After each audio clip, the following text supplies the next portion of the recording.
আশা করি সবাই ভালো আছো। তো আজকে আমি এটা হচ্ছে একটা প্রি রেকর্ডেড ক্লাস। তো আজকে আমরা যেটা দেখব সেটা হচ্ছে এনভায়রনমেন্টাল কনসিডারেশনস, মেইনলি মাইক্রোওয়েভ অ্যান্টেনাতে এনভায়রনমেন্টাল বা মাইক্রোওয়েভ কমিউনিকেশনে বিভিন্ন ধরনের এনভায়রনমেন্টাল কনসিডারেশন করাটা খুবই জরুরি দরকার। আদারওয়াইজ নেটওয়ার্কিং লাইনে অথবা মাইক্রোওয়েভ কমিউনিকেশনে যে কোনো ধরনের সমস্যা হতে পারে। তো আমরা আজকে দেখব যে হচ্ছে আমরা কিভাবে এনভায়রনমেন্টাল ইস্যুগুলা মাইক্রোওয়েভ অ্যান্টেনা বসানোর জন্য অথবা মাইক্রোওয়েভ কমিউনিকেশনের জন্য কোন কোন দিকগুলো আমরা বিবেচনা করব। তো শুরুতে আমরা যেটা দেখব সেটা হচ্ছে যে talking about the nature, taking on the nature. তো এখানে যে কথাটা বলা আছে, one of the biggest advantages of microwave point to point communication links is their high degree of reliability. তো মাইক্রোওয়েভ কমিউনিকেশন যে লিঙ্কগুলো আমরা তৈরি করি, যে লাইন বরাবর আমরা কমিউনিকেশনগুলো করি, এটা সব থেকে বড় একটা অ্যাডভান্টেজ হচ্ছে এটা রিলায়েবিলিটি। মাইক্রোওয়েভ কমিউনিকেশন লিঙ্কগুলো হাইলি রিলায়েবল হয়। হ্যাঁ, তো operators expect near flawless performance, typically flawless performance থাকে আপ টু 99.99%, 999% অ্যাভেলেবিলিটি থাকে সিগন্যালটার। But because this links are necessarily located outdoors, often in remote difficult to access locations where other connectivity is too expensive or impossible to use, they are subject to enormous loads from weather and environment and the environment in general. Even in the more developed industrial areas, there exist unique environmental concerns that can affect the antenna performance and reliability. In these areas, securing a microwave antenna site can mean long, detailed negotiations with the landowners and regulatory authorities. তো এই চ্যাপ্টারে এখানে যে কথাটা বলতে যাচ্ছে যে microwave কমিউনিকেশনের একটা বড় সুবিধা হচ্ছে যে এটা তুমি যে কোনো রিমোট লোকেশনে তুমি স্টেবলি লিঙ্ক আপ করতে পারবা। যেমন ধরো আমরা যদি আমাদের রাউটার বা ইন্টারনেট কানেকশন যেটা অপটিক্যাল ফাইবার, সেটা যদি কোথাও ইনস্টল করতে চাই, সেক্ষেত্রে একটু সিভিলাইজড এরিয়াতে ইনস্টল করতে হবে। সেখানে হচ্ছে তোমার ধরো যে বিভিন্ন ওএনইউ, ওএনটি, অপটিক্যাল নেটওয়ার্ক টার্মিনাল, হ্যাঁ, বিভিন্ন ধরনের যন্ত্রপাতি সেট আপ করতে হয় কমপ্লিকেটেড। মাইক্রোওয়েভের জন্য এত কমপ্লিকেটেড যন্ত্রপাতি টিপিক্যালি দরকার হয় না। তো দেখা যায় যে মাইক্রোওয়েভ নেটওয়ার্ক বা মাইক্রোওয়েভ অ্যান্টেনাগুলো তুমি যে কোনো রিমোট লোকেশনে বসাতে পারবা। তো এটা হচ্ছে মাইক্রোওয়েভের জন্য একটা অ্যাডভান্টেজ। তো এটা অ্যাডভান্টেজ, সাথে সাথে এটা একটা ডিসঅ্যাডভান্টেজও, কারণ হচ্ছে তুমি যখন আউটডোরে কোনো একটা অ্যান্টেনা স্থাপন করবা, তখন হচ্ছে তোমার বিভিন্ন ধরনের কনসার্ন আসবে যে হচ্ছে ওখানকার এনভায়রনমেন্ট ওটাতে কীরকম ইম্প্যাক্ট ফেলতে পারে। তো এটা এখানে বলা হয়েছে যে even in the more developed industrial এরিয়াতেও আমার দেখা যাবে যে ধরো তুমি কোনো না কোনো এনভায়রনমেন্টাল চ্যালেঞ্জ এসেই যাবে। তো এই চ্যাপ্টার হচ্ছে আমরা মোটামুটি ওই একটা মাইক্রোওয়েভ কমিউনিকেশন কী কী টাইপের এনভায়রনমেন্টাল কনস্ট্রেইনস ফিল করে ওইটা হচ্ছে আমরা দেখব। আচ্ছা, তো শুরুতে যেটা হচ্ছে এটা উইন্ড লোড। উইন্ডটা যেহেতু এই মাইক্রোওয়েভ অ্যান্টেনাটা একটা টাওয়ারের মধ্যে বসানো হয় টিপিক্যালি, তো এটা ভূমি থেকে অনেক উচ্চতায় থাকে, অনেক উপরে থাকে। আর ভূমি থেকে তুমি যত উপরে যাবে সেক্ষেত্রে উইন্ডটা সব থেকে বেশি ডিস্টার্ব করবে। তো মাইক্রোওয়েভ অ্যান্টেনা বা মাইক্রোওয়েভ কমিউনিকেশন বা মাইক্রোওয়েভ নেটওয়ার্কের জন্য যদি কোনো কিছু বাধা সৃষ্টি করে, তাহলে এক নাম্বার যে জিনিসটা বাধা সৃষ্টি করবে সেটা হচ্ছে উইন্ড লোড। ঠিক আছে, আমরা এখানে একটা গ্রাফ দেখা যাচ্ছে। হ্যাঁ, এখানে এই গ্রাফটাতে যেটা দেখা যাচ্ছে যে যত হাইট বাড়তে থাকে আমার উইন্ড লোড দেখো এক্সপোনেনশিয়ালি তত বেড়ে যায়। তো এই জন্য উইন্ড লোডটা তোমার মাইক্রোওয়েভ কমিউনিকেশনের জন্য সব থেকে বেশি প্রবলেম করে। স্পেশালি ধরো যে যদি আশেপাশে কোনো বাড়ি ঘর, বিল্ডিং বা উঁচু পাহাড় পর্বত না থাকে, সমতল ভূমি হয় এবং অথবা সাগরের ধারে তুমি ধরো একটা মাইক্রোওয়েভ অ্যান্টেনা তুমি বসাবা, হ্যাঁ, সেক্ষেত্রে তোমার অবশ্যই খেয়াল রাখতে হবে উইন্ড লোডটার কথা। উইন্ড লোডের কারণে তোমার ওইখানে অ্যান্টেনাতে অনেক অনেক সময় অনেক টাইপের প্রবলেম হতে পারে। তো এখানে কথাগুলো লিখে দেওয়া আছে, আর এখানে একটা ফর্মুলা লেখা আছে। এই ফর্মুলাটা খুবই ইম্পর্টেন্ট, এটা দিয়ে আমাদের এক্সামে ম্যাথ টাইপ কিছু থাকলেও থাকতে পারে। ফর্মুলাটা হচ্ছে VH equals to V10 H divided by 10 to the power T। তো আমি যদি ফর্মুলাটাকে বলি, তো শুরুতে এটা হচ্ছে 10, এই V10টা হচ্ছে ভূমি থেকে 10 মিটার উচ্চতায়, ভূমি থেকে 10 মিটার উচ্চতায় উইন্ড বাতাসের গতিবেগ কত হবে, এটা হচ্ছে V10, mean wind speed 10 metre above the ground level. তারপর H হচ্ছে তোমার হাইট, কত হাইটে আছে। ধরো তোমার এখন অ্যান্টেনাটা 100 মিটার হাইটে থাকতে পারে, 200 মিটার হাইটে থাকতে পারে, 300 মিটার হাইটে থাকতে পারে। হ্যাঁ, আর এখানে যে টি যে টার্মটা দিয়ে দেওয়া আছে, টি হচ্ছে টেরেন ফ্যাক্টর। এই টেরেন ফ্যাক্টরটা হচ্ছে তোমার ভেরিয়েবল। এটা হচ্ছে তোমার এক এক জায়গায় এক এক রকম টেরেন ফ্যাক্টর হয়। যদি হচ্ছে একদম প্লেন কোনো সমতল ভূমি হয় সেক্ষেত্রে টেরেন ফ্যাক্টর অনেক বেড়ে যাবে। হ্যাঁ, আবার ধরো যে অনেক যদি গাছপালা, বন জঙ্গল অথবা বিল্ডিং, বাড়ি ঘর অনেক কিছু থাকে, সেক্ষেত্রে পাহাড় পর্বত থাকে, সেক্ষেত্রে টেরেন ফ্যাক্টরটা কমে যাবে। তো যদি টেরেন ফ্যাক্টরটা অনেক বেশি বেড়ে যায় তাহলে হচ্ছে একটা সার্টেন হাইটে দেখা যাবে যে উইন্ড স্পিড অনেক বেশি। তো সেই সব ক্ষেত্রে আমার মাইক্রোওয়েভ অ্যান্টেনা বসানোর জন্য বা মাইক্রোওয়েভ লিঙ্ক স্থাপনের জন্য আমার অনেক কিছু কনসিডার করতে হবে, আদারওয়াইজ এটা আমাদের জন্য ক্ষতিকর হতে পারে। দেখা যাবে তোমার যে অ্যান্টেনা বসাচ্ছ অ্যান্টেনাটা ভেঙে পড়ে যাচ্ছে, এই টাইপের। আচ্ছা, তো এরপর আরেকটা প্রবলেম যেটা হচ্ছে ভেরিয়েবল উইন্ড। ভেরিয়েবল উইন্ড জিনিসটা খুবই একটা প্রবলেমেটিক একটা ইস্যু, স্পেশালি আমাদের দেশের মতো মনসুন কান্ট্রি যেগুলোতে আছে, যে উইন্ড স্পিড দেখা যাবে যে তোমার কনস্ট্যান্ট থাকে না। এক এক টাইমে এক এক রকমের উইন্ড স্পিড থাকে, কখনো একদম শুষ্ক বাতাস, কখনো হচ্ছে অনেক জোরে বাতাস বয়ে যায়, অনেক সময় ঘূর্ণিঝড় হয়। হ্যাঁ, তো এখানে এই কথাগুলো লেখা আছে, আমি যদি একটু রিডিং হালকা করে। Note that this calculations deal with mean wind speed. মানে টিপিক্যালি আমরা যখন কোনো ক্যালকুলেশন করি তখন মিন উইন্ড স্পিড নিয়ে কাজ করি, বাট এটা কি সবসময় কারেক্ট? সবসময় কারেক্ট না। আমার হচ্ছে হাইয়েস্ট নিয়ে কাজ করতে হবে সবসময়। সবসময় যে আমরা মাইক্রোওয়েভের অ্যান্টেনা বসানোর জন্য মিন নিয়ে কাজ করবে এটা না, আমার হাইয়েস্ট নিয়ে কাজ করতে হবে। এনিওয়ে, দেখি কি লেখা আছে। This is normal sustained wind. Of course wind speed is never constant. Gust মানে হচ্ছে তোমার ওই খুব জোরে বাতাস ফ্লো হলো এটাকে গাস্ট বলে। Gusts can briefly increase the those wind speed up to 50% above their mean speed. Topography and terrain play a significant role here. Mountain passes, cliff tops, or even the spaces between tall buildings can create gust-prone environment that funnel high winds into specific locations. This means that thorough understanding of precise location where the site is to be built is required to determine the actual wind load of a site. Since microwave antennas represent only a small proportion of capital cost of the entire system, it's an accepted practice to let a conservative estimate of wind load requirements guide antenna selection. Any modest incremental cost of higher rated antenna is dwarfed by potential costs involved in replacing an inadequate one. আচ্ছা, তো এখানে যে কথাগুলো বলা আছে আমি যদি একটু শর্টলি বলে দিই, এখানে অনেক কথা লিখে দেওয়া আছে, বা জিএস্ট কথাটা যদি আমি একটু এখান থেকে বলি, এখানে যেটা বলছে যে হচ্ছে উইন্ড স্পিডটা আলটিমেটলি ভেরিয়েবল। টিপিক্যালি উইন্ড স্পিডটা তোমার টোপোগ্রাফির উপর ভিত্তি করে আপ টু 50% পর্যন্ত বেড়ে যেতে পারে। মিন স্পিড থেকে 50% পর্যন্ত বেড়ে যেতে পারে। যেটা আমি শুরুতে বলতেছিলাম যে আসলে আমাদের হাইয়েস্টটা কনসিডার করা উচিত, হাইয়েস্ট কত স্পিডে উইন্ড ওই জায়গাতে প্রবাহিত হতে পারে। তো দেখা যায় কি জানো, সার্টেন লোকেশনে উইন্ড স্পিড অনেক বেশি থাকে।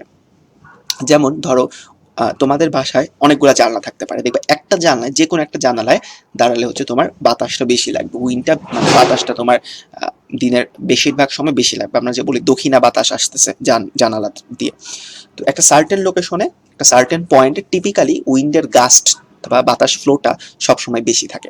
তো ওই পয়েন্টগুলো আমাদের লোকেট করতে হবে, মানে অ্যান্টেনা বসানো বা মাইক্রোওয়েভ কমিউনিকেশন করার আগে আমাদের ওই পয়েন্টগুলো আগে এই দ্য মোস্ট কনভেনশনাল সাইট লোকেশনটা আগে আমাদের খুঁজে বের করে নিতে হবে, তারপরে হচ্ছে আমরা অ্যান্টেনা ওখানে স্থাপন করতে পারবো।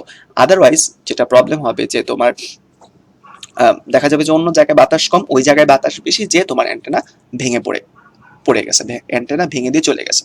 সো ইউ মাস্ট, যখন এটা ডিজাইন করা হবে পরবর্তীতে বা যখন তোমরা এটা ডিজাইন করবে তখন এই জিনিসটা মাথায় রাখবে, সেটা হচ্ছে ভেরিয়েবল উইন্ডটা কি ভাবে তোমাদের ইম্প্যাক্ট ফেলতে পারে।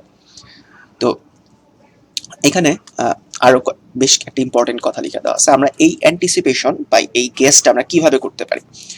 Anticipating wind loads at any given location requires a great deal of site-specific investigation from multiple sources, including international climate bodies, national meteorological agencies, local weather stations, experience of local residents in the community. মানে যখন তুমি একটা জায়গায় antenna বসাবা তখন তোমার wind সম্পর্কে ধারণা নিতে হবে। তুমি এই ধারণা কোথায় পাবা? ওই এগুলো এখানে লিখে দেওয়া আছে। ইন্টারন্যাশনাল ক্লাইমেট বিভিন্ন ধরনের যে রিপোর্টগুলো দেয় ওটা থেকে নিতে পারো। তারপরে ন্যাশনাল যে মেট্রোলজিক্যাল সার্ভে যেগুলো থাকে জাতীয়, ওখান থেকে নিতে পারো। লোকাল নিতে পারো। তারপর হচ্ছে দিন শেষে ওখানকার যারা লোকাল বাসিন্দা আছে, যারা ওখানে থাকে, তাদেরকে জিজ্ঞেস করতে পারো যে উইন্ড স্পিডটা কোন সময় কিরকম থাকে, আপনার কি মনে হয়, একটা সার্ভে করে নিতে পারো। তো সার্ভেইং, যে কোনো ইঞ্জিনিয়ারিং ওয়ার্ক করার আগে ওই জায়গাটা সম্পর্কে একটা থোড়ো সার্ভে করা খুব ইম্পর্টেন্ট ইস্যু। আচ্ছা, এনিওয়ে আমরা এখন নেক্সট স্লাইডে চলে যাই। তো উইন্ড ভাইব্রেশন, এখানে যে জিনিসটা, এই যে উইন্ড ভাইব্রেশনের ফলে অনেক টাইপের প্রবলেম হতে পারে, এই কথাগুলো এখানে লেখা আছে। আমি যদি একটু রিডিং দেই, direct force is not the only threat winds pose to microwave antennas. There also exists the phenomenon of wind-induced vibration, which can be problematic even in light breezes. Wind has natural frequency of 8 Hz. If an antenna or equipment mounted to it has similar natural frequency, then the wind can induce vibration, much like strumming a guitar string. Over time, this vibration can comprise a mechanical integrity of installation through structural fatigue, shortening the operational life of the antenna. আচ্ছা, এখানে খুবই important একটা কথা লিখে দেওয়া আছে। তো এটা হচ্ছে এখানে যেটা বলা হয়েছে, আমি একটু এক্সপ্লেন করবো এখন ইস্যুটাকে, যে রেজোনেন্স বলতে একটা কথা আছে। রেজোনেন্স তোমরা যারা এইচএসসি তে পড়ছো অথবা আগে পড়ে আসছো, এটার বাংলা হচ্ছে অনুনাদ। আচ্ছা, তো আমি যদি একটু বলি, আমাদের আশেপাশে যত অবজেক্ট আছে সকল অবজেক্টের একটা বিল্ট ইন ফ্রিকোয়েন্সি আছে, personal built in frequency. Like ধরো তোমার সামনে একটা টেবিল আছে, তুমি টেবিলে একটা আঘাত করো, টেবিলটা একরকম সাউন্ড করবে। আচ্ছা, তারপর হচ্ছে ধরো তোমার সামনে একটি স্টিলের ক্যান আছে, তুমি ওটাতে আঘাত করো, ওইটা এক ধরনের সাউন্ড করবে। ইনফ্যাক্ট আমাদের এক একজন মানুষের গলার ভয়েস এক এক রকম।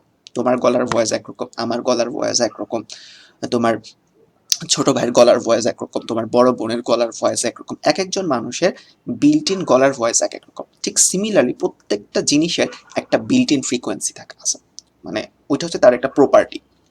একটা জিনিসের ভর যেমন তার একটা প্রপার্টি, ফ্রিকোয়েন্সিও তার সিমিলার, তার একটা প্রপার্টি।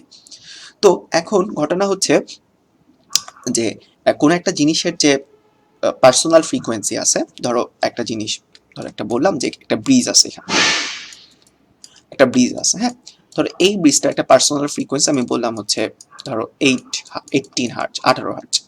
তাকে আঘাত করে ব্রিজটা 18 হার্জে কাঁপাকাঁপি করে। তো এখন ধরো এখন এই ব্রিজের উপর দিয়ে তুমি হেঁটে যাচ্ছ, সামহাউ তোমার হেঁটে যাওয়ার ফ্রিকোয়েন্সি যদি 18 হার্জ হয়ে যায়, তাহলে দেখবে কি জানো, এই ব্রিজটা অনেক কাঁপাকাঁপি করতেছে। ওই পয়েন্টটাকে বলা হচ্ছে অনুনাদ বা রেজোনেন্স। অর্থাৎ কোনো একটা জিনিসের উপর আরোপিত কম্পাঙ্ক, অর্থাৎ ইম্প্যাক্টেড অথবা ইনসিডেন্ট ফ্রিকোয়েন্সি, যেটাকে বাংলায় বলি আরোপিত কম্পাঙ্ক, ইনসিডেন্ট ফ্রিকোয়েন্সি। ধরো একটা বস্তু আছে, এই বস্তুটার ফ্রিকোয়েন্সি এফ, এটার উপর আরোপিত কম্পাঙ্ক বা যে কম্পাঙ্কটা এসে পড়তেছে ওইটাও এফ। এই দুইটা যদি সমান হয়ে যায়, আরোপিত কম্পাঙ্ক এবং ওইটার বিল্ট ইন কম্পাঙ্ক, তাহলে এই বস্তুটা অনেক কাঁপাকাঁপি করবে, এই বস্তুটা অনেক জোরে কাঁপাকাঁপি করবে, এত জোরে কাঁপাকাঁপি করবে যে জিনিসটা ভেঙে যেতে পারে। ঠিক আছে, তো দেখা যায় যে এই কম্পাঙ্ক থেকে বেশি কম্পাঙ্কের যদি এসে পড়ে, বেশি ফ্রিকোয়েন্সির, হায়ার ফ্রিকোয়েন্সির যদি এসে পড়ে, তাহলেও এই বস্তুটার কিছু হবে না। আবার এটার থেকে কম পড়লেও কিছু হবে না। বাট যদি এইটার সমান হয়ে যায়, অর্থাৎ আরোপিত কম্পাঙ্ক অর্থাৎ ইনসিডেন্ট কম্পাঙ্ক যদি বস্তুর কম্পাঙ্কের সমান হয়ে যায়, তাহলে এখানে ভাইব্রেশন হবে, যেটা আরেকটাকে বলে রেজোনেন্স হবে। তখন হচ্ছে এটা অনেক জোরে জোরে কাঁপতে থাকবে। অ্যান্টেনার ক্ষেত্রেও তাই হয়। এখানে যেটা বলছে যে উইন্ড, বাতাসের যে কম্পাঙ্ক সেটা হচ্ছে 8 হার্জ, টিপিক্যালি বাতাসের কম্পাঙ্ক। তো এখন ধরো তুমি একটা অ্যান্টেনা বানাইলা, সামহাউ ওই অ্যান্টেনার কম্পাঙ্ক হয়ে গেল 8 হার্জ। তাহলে কি হবে, বাতাসটা যখনই অ্যান্টেনাকে আঘাত করবে তখন ওই অ্যান্টেনাটা আর বাতাসের মধ্যে একটা রেজোনেন্স বা একটা অনুনাদ তৈরি হয়ে যাবে, অনেক জোরে ভাইব্রেট করতে থাকবে অ্যান্টেনা। ফলে কি হবে, ওই মেকানিক্যাল ইনস্টলেশন যেগুলো আছে ওখানে ফাটল দেখা দিবে, স্ট্রাকচারাল ফ্যাটিক যেটাকে বলে, ফাটল দেখা দিতে পারে। এবং আস্তে আস্তে অ্যান্টেনার যে লাইফ, একটা অ্যান্টেনাকে ধরো তুমি চিন্তা করতেছিলে 40 বছর লাগবে, ওই অ্যান্টেনা তোমার থাকবে ওখানে 20 বছর। তো এই জিনিসটা খেয়াল রাখতে হবে যে আমি যে অ্যান্টেনাটা বসাচ্ছি জায়গাটার ভিতরে, ওই অ্যান্টেনাটার বিল্ট ইন ফ্রিকোয়েন্সি কিরকম থাকতে পারে। তো এখানে কয়েকটা জিনিসপত্র দিয়ে দেওয়া আছে। তো আমি যদি মানে একটু রিয়েল লাইফ কিছু এক্সাম্পল দিই, অনেক সময় দেখা যায় ভূমিকম্পের পরে, হ্যাঁ, বিশাল বড় দালান কিচ্ছু হয়নি। ধরো যে 100 তলা ভবন, একটা 100 তলা ভবন দাঁড়ায় আছে, তার কিচ্ছু হয়নি। ঠিক আছে, একটা 100 তলা ভবন দাঁড়ায় আছে, তার কিচ্ছু হয়নি। অথচ তার পাশে মাত্র 2 তলা একটা ভবন এবং অনেক স্ট্রঙ্গার একটা ভবন ভেঙে গেছে, ভেঙে পড়ে গেছে। এই কারণটা কেন, এই রিজনটা কেন হয়, এই জিনিসটা কেন হয়? তো এইটা হয় হচ্ছে এই রেজোনেন্স বা অনুনাদের জন্য। তো যেটা বলছিলাম, এটা হয় হচ্ছে রেজোনেন্স বা অনুনাদের জন্য। আমরা জানি ভূমিকম্প কি একটা ফ্রিকোয়েন্সি, ভূমিকম্পের কি আছে এরকম একটা ঢেউয়ের মতো, এটা একটা ওয়েভ। তো এই ভূমিকম্পের একটা ফ্রিকোয়েন্সি আছে, বিল্ট ইন ফ্রিকোয়েন্সি যেটাকে আমরা বলছিলাম। এই ভূমিকম্পের বিল্ট ইন ফ্রিকোয়েন্সি যদি এই 2 তলা দালানের বিল্ট ইন ফ্রিকোয়েন্সির সাথে মিলে গেছে, তখন কেউ জানো এই দালানটা খুব কাঁপাকাঁপি শুরু করছে, যার ফলশ্রুতিতে এটা ভেঙে পড়ে গেছে। এখন এই ভূমিকম্পের বিল্ট ইন ফ্রিকোয়েন্সিটা বড় দালানের ফ্রিকোয়েন্সির সাথে ম্যাচ করতে পারেনি, ফলে এই বড় দালানটা কাঁপছে বাট এখানে রেজোনেন্স হয়নি, বেশি জোরে সে কাঁপতে পারেনি, ফলে এই দালানটা যেরকম ছিল সেইভাবেই দাঁড়িয়ে আছে। তো এই জিনিসটা খুব ইম্পর্টেন্ট যে কোনো ইঞ্জিনিয়ারিং ওয়ার্ক বা যে কোনো ইঞ্জিনিয়ারিং স্থাপনা, স্পেশালি তোমরা ধরো যে এটা শুধু অ্যান্টেনার জন্য না, ধরো তুমি কোথাও একটা ইলেকট্রিক্যাল টাওয়ার স্থাপন করবা, হ্যাঁ, ইলেকট্রিক্যাল টাওয়ারের জন্য এটা খুবই ইম্পর্টেন্ট। ধরো টাওয়ার কি হয়, এক জায়গা থেকে অন্য জায়গায় এরকম 3টা করে তার দেওয়া থাকে, হ্যাঁ। তো এখানে কি হয়, উইন্ড ফ্লো করে, উইন্ড ফ্লো করলে কি হবে, এই তারগুলা কাঁপাকাঁপি শুরু করবে। তো ওই তার বসানোর সময়ও খেয়াল রাখতে হবে যাতে করে ওই তারের যে ফ্রিকোয়েন্সি থাকবে, ওই ফ্রিকোয়েন্সি উইন্ডের ফ্রিকোয়েন্সির সাথে সমান না হয়ে যায়। তুমি বেশি করো সমস্যা নেই, কম হোক তাও সমস্যা নেই, বাট উইন্ডের ফ্রিকোয়েন্সির সাথে যেন সমান না হয়। যদি সমান হয়ে যায় তাহলে এই তারগুলা যেরকম কাঁপার কথা তার থেকে অনেক অনেক জোরে কাঁপতে থাকবে, ফলে দেখা যাবে কি জানো, এই তারগুলা ছিঁড়ে যাবে। সো অ্যাজ এন ইঞ্জিনিয়ার তুমি যখন কোনো ডিজাইন করবা, অবশ্যই ফিজিক্যাল ডিজাইন করার সময় তোমার হচ্ছে ওই ভাইব্রেশন বা রেজোনেন্স, এই টার্মটা মাথায় রাখতে হবে। আচ্ছা, তো এরপরে যে জিনিসটা দেখবো সেটা হচ্ছে করোশন হ্যাজার্ডস। তো করোশন মানে হচ্ছে ক্ষয়, আমরা যা কিছু রাখি সবকিছু ক্ষয়প্রাপ্ত হয়, হ্যাঁ। তো আমরা যদি একটু রিডিং দিই, দেখি এখানে কি কি বলে দেওয়া আছে। In addition to wind there are environmental chemical factors that can shorten the operational life of an exposed microwave antenna or its associated equipments. For instance, in coastal areas, airborne salt can cause corrosion. In developed urban areas, pollutions from vehicle exhaust can have similar effect. In industrial areas, there can be high concentration of other corrosive chemicals vented by nearby factories, refineries, or other sources. Often, more than one of these factors may be present. To counter this effect, good microwave antenna design demands careful thought given to materials and combinations of materials used in their construction.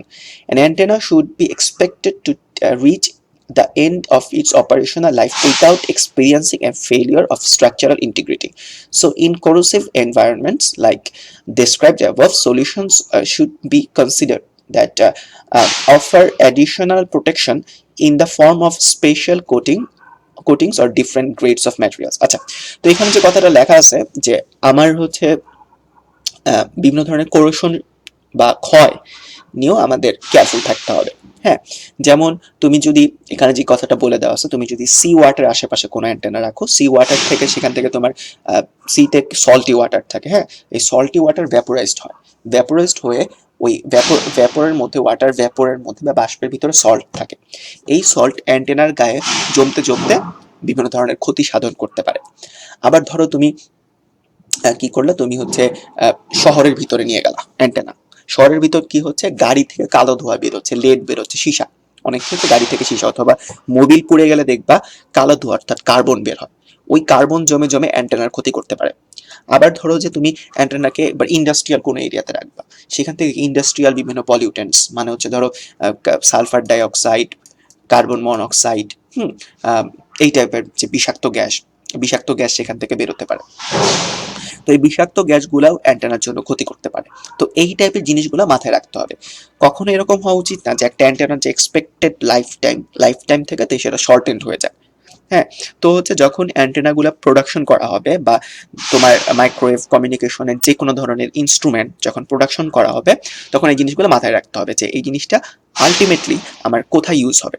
যদি এটা মানে সাগরের আশেপাশে use হয়, তাহলে এটাকে এমনভাবে একটা লেয়ার দিতে হবে অ্যান্টেনার চতুর্পাশে বা গ্রেটিং করতে হবে যাতে করে এটা তোমার মানে ক্ষয় না হয়, সাগরের সল্টের কারণে ক্ষয় না হয়। আমি ছোট্ট একটা এক্সাম্পল দিই। আমাদের যে আকাশ টিভি ইদানিং হচ্ছে একটা স্যাটেলাইট টেলিভিশন আকাশ, হ্যাঁ, এই স্যাটেলাইট টেলিভিশনটা অনেক বেশি ফেমাস হয়েছে বাংলাদেশে। তোমাদের একটা জিনিস যদি আমি একটু দেখাই,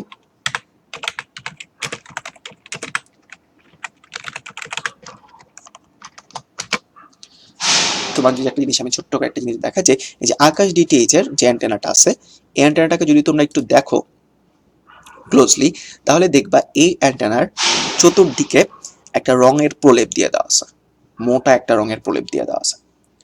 এই প্রলেপটা দিয়ে দেওয়ার কারণটা হচ্ছে যে এই অ্যান্টেনাটা যাতে আমাদের বাংলাদেশের মানে স্পেশালি ঢাকার বাতাসে প্রচুর পলিউটেন্টস, স্পেশালি হচ্ছে আমাদের ঢাকার বাতাসে তোমার মানে কার্বন বেসড পলিউটেন্ট অনেক বেশি থাকে, সালফার ডাইঅক্সাইড, কার্বন মনোক্সাইড, হ্যাঁ, স্পেশালি যে ভেহিকেল থেকে যে টাইপের ধোঁয়া বের হয়, এই টাইপের পলিউটেন্ট অনেক বেশি থাকে ঢাকার বাতাসে। তো ওই টাইপের পলিউটেন্ট যেন যাতে করে কোনো রকমের কোনো ক্ষতি করতে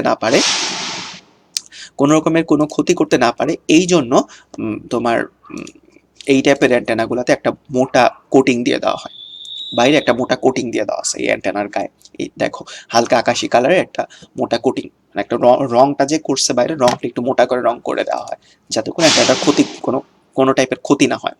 তো এই কথাগুলো এখানে বলে দেওয়া আছে যে আমার কোরেশন হ্যাজার্ড সম্পর্কে অফকোর্স কেয়ারফুল থাকতে হবে। আচ্ছা, এরপরে যে প্রবলেম সেটা হচ্ছে টেম্পারেচার, হিউমিডিটি। তো একটা টেম্পারেচার বা অতিরিক্ত হিউমিড ওয়েদার সেটাও অ্যান্টেনার জন্য ক্ষতিকর হতে পারে। ঠিক আছে, তো এখানে কি লেখা আছে একটু যদি রিডিং দিই আমি, while temperature and humidity generally have very little effect on antenna operation, a challenge does exist in installation of transmission elliptical waveguide transmission line. আচ্ছা, to maintain efficient operation, the air inside the waveguide must kept dry during the installation and operation. Otherwise, condensation may occur as temperature drop. In addition, installing a waveguide in extremely low temperature makes it more likely to damage. The damage will occur to its outer jacket. আচ্ছা, এই জিনিসটা কিন্তু already আমরা জানি যে ওয়েভগাইডের ভিতরে আমরা এটা অলরেডি আমরা আগে থেকে পড়ে আসছি। আমি যদি একটু রিমাইন্ড দিই, এখানে যে কথাটা বলে দেওয়া হয়েছে যে আমরা অ্যান্টেনা থেকে যখন ওয়েভগাইড দিয়ে কানেক্ট করি একটা অ্যান্টেনাকে, তো ওয়েভগাইড দিয়ে একটা অ্যান্টেনাকে কানেক্ট করি ধরো, হ্যাঁ, ওয়েভগাইড হচ্ছে সোর্ট অফ একটা পাইপের মতো।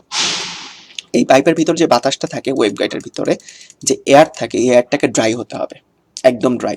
যদি ড্রাই না হয় তাহলে কি হবে জানো, এই ওয়েভগাইডের ভিতরে বিন্দু বিন্দু পানির কণা জমে যাবে।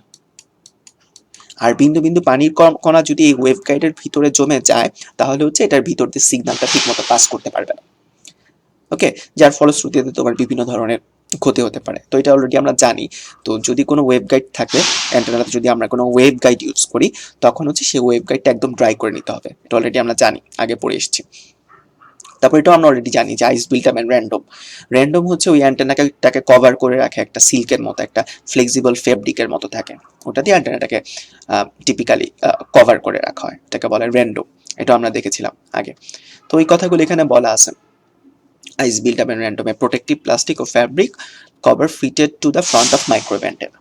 আচ্ছা, তো এখন এরপরে যদি আরেকটা কিছু না, সেটা হচ্ছে তোমার যে লুক আউট বিলো বলছে, যেটা এই যে অ্যান্টেনার উপরে যদি আইস থাকে, এটাও আমরা দেখে আসছি আগে, আইস শিল্ড বলে এটাকে, উপরের এই পার্টটাকে বলা হচ্ছে আইস শিল্ড। স্পেশালি যেসব জায়গায় বরফ জমে যায় ওইসব জায়গায় হচ্ছে অ্যান্টেনার উপরে অবশ্যই আইস শিল্ড দিতে হবে, আদারওয়াইজ উপর থেকে বরফ খসে খসে অ্যান্টেনার উপরে পড়লে অ্যান্টেনাতে যে কোনো ধরনের মেজর ড্যামেজ হয়ে যেতে পারে। ঠিক আছে, ice shields are available to counter this threat, মানে এই কথাগুলো এখানে বলে দেওয়া আছে। আচ্ছা, এরপর যেটা দেখবো সেটা হচ্ছে সোলার ইররেডিয়েশন। তো সোলার ইররেডিয়েশন জিনিসটা বেশ ইম্পর্টেন্ট। আমি যদি একটু দেখি কয়েকটু, হ্যাঁ আর বেশি দূর নিয়ে আমার চ্যাপ্টার শেষ হয়ে যাবে, ফুল চ্যাপ্টার শেষ করে দিব আজকে। এটা ছোট একটা চ্যাপ্টার এবং খুবই সহজ। তো এরপর হচ্ছে সোলার ইরেডিয়েশন। সোলার ইরেডিয়েশনটা হচ্ছে মানে সূর্যের আলো থেকে যে ইলেকট্রোম্যাগনেটিক রেটা আসতেছে। তো আমরা জানি সোলার ইরেডিয়েশনের ভিতরে তোমার এক্স রে থাকে, আলট্রাভায়োলেট রে থাকে, মহাজাগতিক রে থাকে, অনেক কিছু থাকে। কিন্তু ম্যাক্সিমাম গুলা কি করে, আমাদের ওজোন লেয়ার এটাকে ডিফ্লেক্ট করে দেয়, পৃথিবীতে আসতে দেয় না। বাট স্টিল আলট্রাভায়োলেট রে একটা ভালো বড় পোর্শন পৃথিবীতে চলে আসে। তো এই আলট্রাভায়োলেট রে অ্যান্টেনার জন্য ক্ষতিকারক হতে পারে। তো যদি আমরা একটু দেখি এখানে কি কি লিখে দেওয়া আছে। Ultraviolet or UV radiation from sun damages more than sunbathers' backs.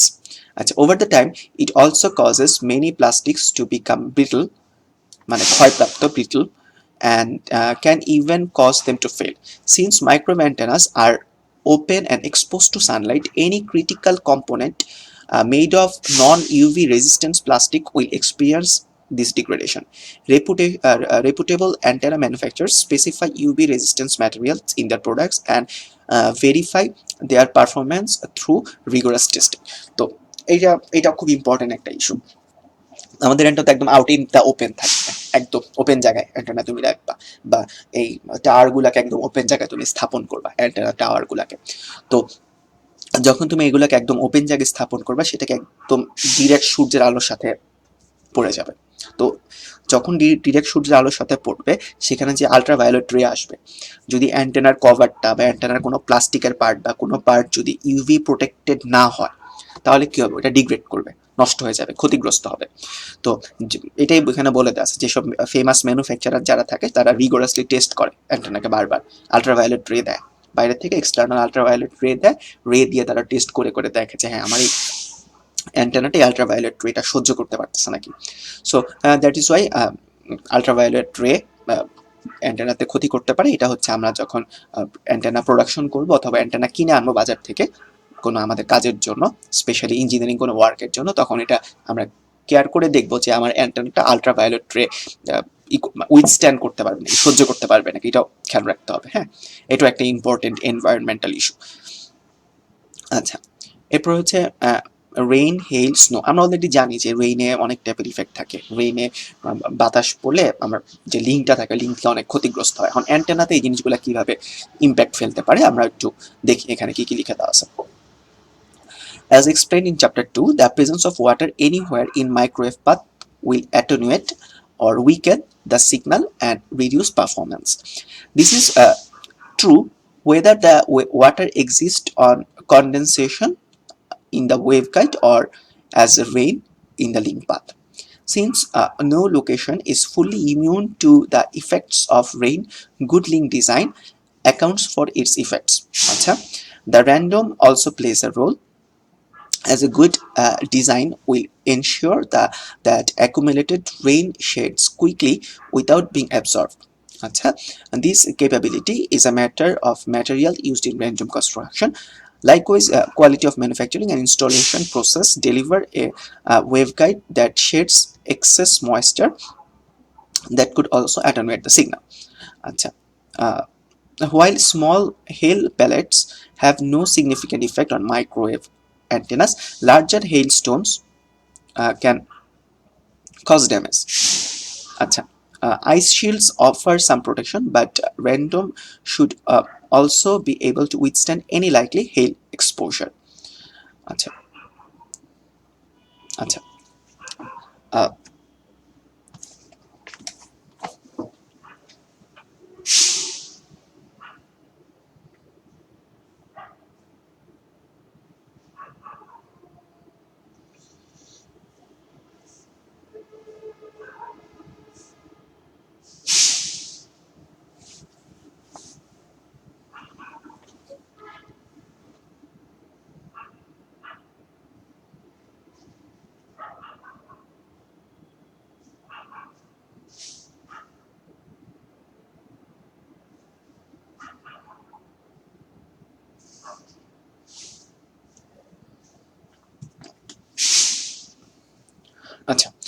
Wet snow that falls at temperature just above freezing can stick and accumulate on randoms and other structures, but quality random material and conscientious design practices can mitigate this possibility. Likewise, ice shields are must for instances where the snow freezes into ice on the structure, creating the likelihood of falling the ice. আচ্ছা, তো এখানে অনেক কথাবার্তা লিখে দেওয়া আছে, আমি যদি একটু শর্টকাট করে জাস্ট কথাটা তোমাদের বুঝিয়ে দিই, তাহলে হচ্ছে এখন এখানে আমরা তিনটা জিনিস নিয়ে কাজ করব। একটা হচ্ছে রেইন, রেইন হচ্ছে বৃষ্টি, হেইল, হেইল মানে হচ্ছে তোমার শিলা বৃষ্টি, বৃষ্টির সময় যে শিলা পড়ে, শিল পড়ে, ওটাকে বলে শিলা বৃষ্টি, হেইল। স্নো তো জানো বরফ। আচ্ছা, তো এই তিনটা জিনিসকে একটা জিনিস প্রোটেকশন দেয়, তিনটা জিনিসকে অ্যান্টেনার হাত থেকে, এই তিনটা জিনিস হাত থেকে অ্যান্টেনার একটা খুবই ইম্পর্টেন্ট জিনিস প্রোটেকশন দেয়, যেটাকে আমরা বারবার বলছিলাম র্যান্ডম। মানে এই অ্যান্টেনার চতুর্পাশে যে কভারটা থাকে,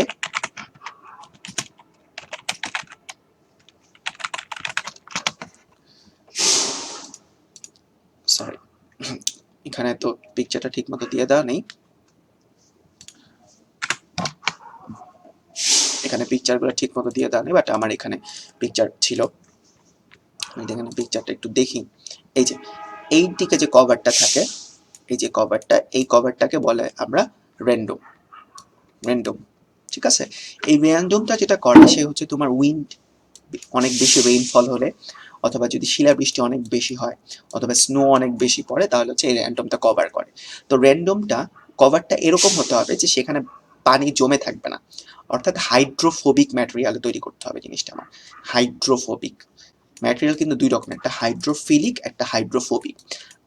ছোট্ট করে কয়েকটা এক্সাম্পল দিই, যে গ্লাস বা কাঁচ থাকে, কাঁচ হচ্ছে হাইড্রোফোবিক, কাঁচের ভিতরে তুমি কাঁচ যতই পানি ঢালো, পানি কিন্তু কাঁচের ভিতরে ঢুকতে পারবে না, সো এটা হচ্ছে একটা হাইড্রোফোবিক। অপরদিকে সুতি কাপড়, সুতি কাপড় এক ফোঁটা পানি ফেলে দেখো, ওই পানি শুকাতে অনেক দিন সময় লেগে যাবে। অথবা কাঠ, শুষ্ক কাঠ, শুষ্ক কাঠ হাইড্রোফিলিক, পানি ফেলে রাখো, দেখবো পানি শোষণ করে নিচ্ছে। হ্যাঁ, তো এই অ্যান্টেনার যে কভারটা হতে হবে, কভারটা হতে হবে এরকম কোনো ম্যাটেরিয়ালের অথবা এরকম কোনো ফ্যাব্রিকের, যাতে করে সেটা হাইড্রোফোবিক হয়, সেখানে পানি জমে না থাকে, ঠিক আছে। তো এই কথাটাই পরবর্তী যেটা বলছে যে টিপিক্যালি স্মল হেল প্যালেট, মানে ছোট ছোট বরফ, মানে শিলার কণা খুব একটা ইম্প্যাক্ট ফেলে না, বাট যদি অনেক বড় হয়ে যায় সেক্ষেত্রে এটা অ্যান্টেনার জন্য প্রবলেম হতে পারে। তো সেই ক্ষেত্রে ওই যে তাই আমার এই র্যান্ডম যেটা আছে অনেক স্ট্রং হতে হবে, যাতে করে বড় বড় শিলা বৃষ্টির কণা পড়লেও তোমার অ্যান্টেনার কোনো ধরনের ক্ষতি না হয়। এই কথাগুলো এখানে লেখা আছে। আইস শিল্ডের কথা আবার এখানে আসছে, আইস শিল্ড দিতে হবে যদি উপরে বরফ জমে থাকে, বরফ পড়ে যেন অ্যান্টেনার কোনো ডিরেক্ট ক্ষতি হতে না পারে, এই জন্য আইস শিল্ড দিতে হবে। আচ্ছা, আমাদের লাস্ট পয়েন্ট, লাস্টে চলে আসছি, সেটা হচ্ছে উইন্ড লোড অ্যান্ড এনভায়রনমেন্ট। তো it's wild and unpredictable world out there. When something as sophisticated as microwave antenna must operate flawlessly for years in great outdoors, it takes a deep understanding of specific location and a good imagination for the worst case scenarios. Insightful design, reputable manufacturers, and quality construction all go a long way toward ensuring the microwave antenna continues to deliver up to 99.999% availability, because anything less just is not acceptable.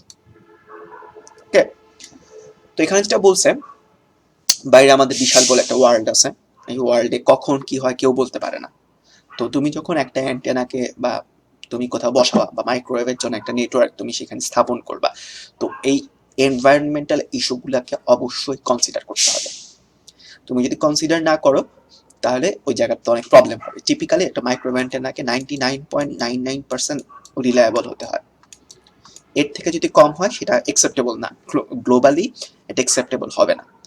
হ্যাঁ, তো হচ্ছে তুমি যখন অ্যান্টেনাকে করবা, তৈরি করবা, site survey করতে হবে, ওই জায়গাটা লোকেশন বেসড ডাটা নিতে হবে, ওয়েদার ডাটা নিতে হবে, সব কিছু ডাটা মিলিয়ে ফাইনালি তুমি ওই জায়গায় অ্যান্টেনাটা স্থাপন করতে পারবা। অথবা কত হাইটে দিবা, 5 মিটার দিবা না 10 মিটার দিবা, কোন হাইটে উইন্ড স্পিড কেমন থাকতে পারে, এগুলা সব কিছু কনসিডার করে তারপরে অ্যান্টেনাটা তুমি ওখানে স্থাপন করবা, এস্টাবলিশ করবা। তো এই চ্যাপ্টারে যদি লাস্টে সামারি লেখা থাকে, wind load is determined by height, topography and climate.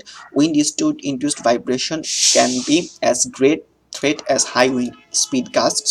corrosion from sea, air pollution, or industrial area can shorten antennas' operational life. Random repel water, snow, ice to keep the link path clear. Ice shields protect antennas from ice falling from other components. Water anywhere in the microwave path will attenuate the signal. তো এটা হচ্ছে আমার দিন শেষের চ্যাপ্টারের থেকে final find out. আমরা এই চ্যাপ্টার পড়ে জিনিসগুলো শিখতে পারলাম। তো আমাদের নেক্সট উইকে এটা ক্লাস টেস্ট হবে। হ্যাঁ, এটা সবার জন্য ঘোষণা। নেক্সট উইকে নেক্সট থার্সডেতে আমরা এই দুইটা চ্যাপ্টার 4 এন্ড চ্যাপ্টার 5 এর উপরে আমরা একটা ক্লাস টেস্ট দিব। তো আজকের এই প্রি রেকর্ডেড ক্লাস এখানেই শেষ।